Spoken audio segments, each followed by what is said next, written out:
What's up, everybody? Welcome Squad and welcome to Slav Guns on Tour. We're at SHOT Show 2023 and we're at a booth that a lot of you people are very much excited to see, and that's optics. So coming from the gun game side of it, people used to use red dot optics because, let's say for example, if you have poor sight vision, but now red dots are on every single pistol, and if you release a gun and it's not optics ready, it's not gonna sell. So I'm here with Holosun, with Adam from Holosun, and we're gonna talk about their successful new optics that are gonna be available for your firearms, and just kind of like some of the features that make Holosun the leader in this space. So Adam, first and foremost, thank you for having me here again. Coming in. Walk us through it. I see a couple of new different optics on this table. Yeah.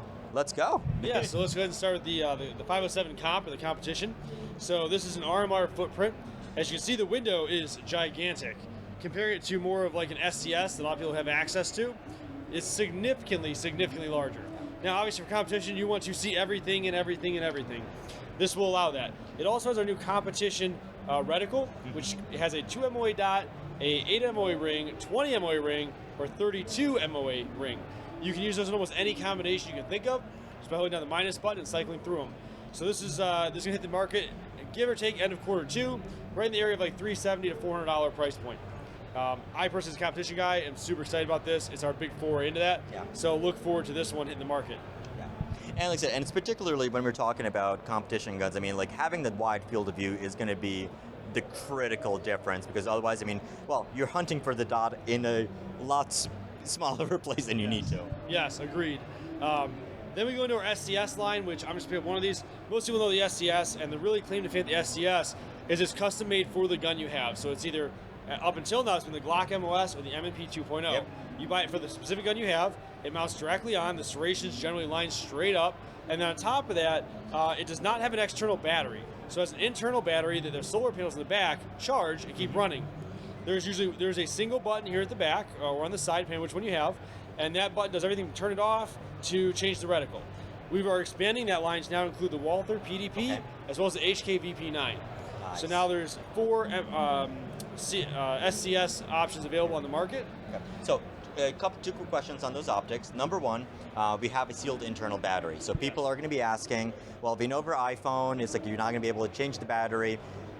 What type of charge cycles can people look at, or like, I guess even simpler, what's the usable time frame for one of those optics? Yeah, so just a couple hours of charge to give you months of runtime. It's a very efficient emitter, not to mention that the battery system, there's actually a limiter in place, so your iPhone, if you think about that, you can charge your iPhone to 100% all the time, and it'll actually kill the battery over time. This has a limiter, so it can't go 199% wise. So the great thing with this, though, to get more to your answer, is that the battery, last I heard, you're looking at like 8 to 10 years, okay, so of longevity. So when you look at those things, it's always charging. Even in ambient light like this, it'd be charging. If you survive the zombie apocalypse, it's probably what would happen. You can ship it via my zombie apocalypse mail, and I'll charge you some kind of a fee, but I'll ship it back to you, and you go back to killing zombies, because that's probably what's going to happen. Whatever happens. Right. So the other question along those lines is, I mean, obviously we had like I would say most competition guns, they're cut for a particular type of optic, and that's the optic that you buy. Then we have all of these guns with, so the Glock MOS, the different plate systems. For those who might not be familiar with it, kind of talk about like why the plates, going with a plate system where you have a different plate for different types of optics versus just getting this, which is already cut specifically for that gun. Yeah, so the real big perk to the SCS system is, because this is cut for the gun you have, you don't need a plate, it will generally allow you to use your stock iron sights with this optic. So a lot of people, the main complaint you get with optics on pistols is the first learning curve. And that is, the gun used to sit here, now it's got to sit here because the dot's up to here. And that can be a hard thing to learn on. It takes a little bit of time. So this kind of cuts that down by keeping it in line. The other reality is, if for some reason this goes out, if for some reason it's occluded, there's mud on it, whatever, you can still use your iron sights if you need to by wiping it away and just using straight iron sights. Military Leos, things like that, really like this because obviously their armors will have to generally change out the batteries, they have to change out the iron sights. Not so with this. It mounts directly on, no plates, nothing else to get hung up on, just go right to your gun. Cool. So, and what's the pricing and availability on the existing models and the new models that are being brought out? MOS and MP2 2.0 are already on the market. The HK and the Walther should be out by end of Q2. Okay. Give or take $350, give or take that area. Okay. And what type of dot options are available on them? Our MRS, or multiple reticle system, which is a dot, a circle, and a circle dot. Okay. Very cool. Then we have one that, honestly, we had a lot of questions about, and we were able to finally do it, and that is taking the SCS and fully enclosing it. So there's now a rear pane of glass as well, nitrogen purged, still has a solar panel on top, which charges the internal battery, single button design, which is why I said, it's kind of towards the back or the middle, and this one's in the middle. And this is on the DPP, the Delta Point Pro footprint, and that's because to get that second pane of glass in there, the screws have to sit back further. On the Delta Point, they actually sit back further. So you're still going to get all the great features of the SCS, but now in a fully enclosed optic, which is going to be a big thing. I always joke, the SCS, the good thing is if I drop my Chick-fil-A nugget, it stays in there and I still have my Chick-fil-A nugget. But the sauce gets in there and then I can't see anything.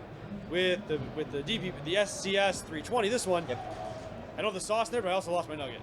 So, you win something, you lose something. So who would you say the target market for that optic would be? Would it be like somebody who's a gun gamer, or somebody who just needs to help a little bit see, or is it really kind of meant for like the duty or even carry market? Yeah, so I think so. I'm from Ohio. We have a lot of snow.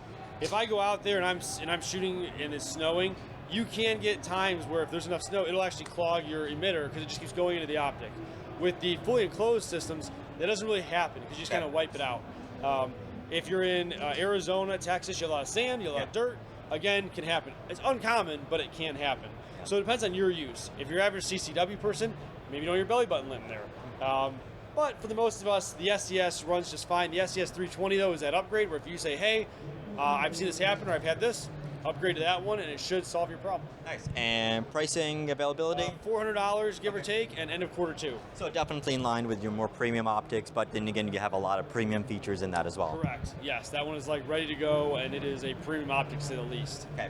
And I see another little thing, but it's a big thing pretending to be a little thing, or what is it? This is kind of a, it is on our 509 footprint, but it can be used on a rifle as an offset, which I think is what it'll be used for a lot, but it also can be used as a pistol. So there's our 509 footprint everybody kind of knows and loves. And this is our own mount that we came out with for this optic specifically. Super lightweight, very cut out design, but also very sturdy. This is the SCRS, so the solar charging rifle sight, right? And all of these optics do come shipped with a manual that talks about all the different abbreviations so you can be familiar with them. Yes, or you can yell at people online. Not me, I'm the good guy. Yell at somebody else from Holosun. But this one has all the same features, so no external battery on this guy, but it does have the solar panel on top, which charges the internal capacitor. It has the multiple reticle system or a 2 MOA dot only, so you can choose which one you want. This does come in red or green options. And you do have full control manually of the optic as well. In general, I think this would be a great optic for an offset of a rifle. I think that's where it's really going to shine at. You can't put on a pistol, but it's a little bit larger, and honestly, when you have one like the PDP, you may go with that. Now, if your gun is already cut for the 509, then maybe that's what you want to go with this one. But I think this one's really going to shine as an offset. Is one of the big things, and honestly, pistol caliber carbines, super lightweight guns, super lightweight optics. So it'd be a great option for that. Are any caliber restrictions or recoil type restrictions on that? We're seeing use on almost all these on everything. I think, and pistols, for those who don't know, are really the most violent thing you can shoot because the slide is actuating so fast with so much G-force. So I do think you'll see some of these on pistols, especially if you have a 509 footprint. The reason I would put on a pistol is because there's no internal battery. I think that would be no external battery would be the reason I put on a pistol. Plus the full manual controls. But I think you'll see a lot of this on offsets and PCCs. So over the past couple of years, I mean, we're seeing more and more optics from Holosun using the solar charging and internal batteries. I mean, is this really the wave of the future? I mean, is this kind of like the way to go now? Yeah, I think it is. I mean, how many of us have bought an optic or anything, bought a battery, and the battery's dead out of the bag or out of the box? If you're able to buy an optic that has a battery that lasts 5, 8, 10 years, and it charges itself, it's hard to go wrong with that. And honestly, I've been at matches before where I've had a brand new battery in a gun, started shooting, and it goes out. And you find out when you do a charger thing, the battery's dead, out of the box. So I think this is a solution to a problem that exists. A lot of us, we know it exists, but it's a hard thing to solve. Holosun's able to solve that problem that no one else really can figure out. Awesome. So where can people find more information on these optics, and I guess where can we pick them up? Obviously from you, first off and foremost. Second off, From our Adam knows how to stroke an ego, and he's very humorous. also from our website, they'll all be on there, and we'll be slowly releasing everything on social media over the next 4 days. Awesome. So these are the new solar charging sites from Holosun. If you guys have any questions on them, leave them as a comment below and we'll definitely get an answer to them. And let me know what you think. Is this the way of the future? Is this what you're considering for your next pistol or rifle optics? As always, thank you guys for watching. Keep on squatting. We'll see you in the next video linked up here.